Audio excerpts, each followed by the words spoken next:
बिल्कुल मरूफ आलम दीन है और पूरी दुनिया ही जानती है मौलाना तारिक जमील साहब को।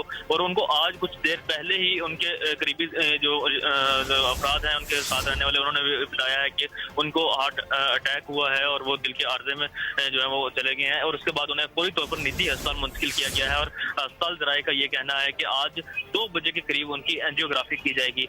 इससे पहले भी वो थोड़े से बीमार जरूर हुए थे, लेकिन आज जो है वो उन्हें बाकायदा तौर पर दिल का अटैक हुआ है और उसके बाद से फौरी तौर पर उनको अस्पताल मुंतकिल किया गया। और अस्पताल मुंतकिल करने के बाद डॉक्टर ने उनको फौरी तौर पर तिब्बी इमदाद दी और उसके बाद आज डॉक्टर ने ये फैसला किया है कि तकरीबन 2 बजे के करीब उनको जो है वो एंजियोग्राफी उनकी की जाएगी।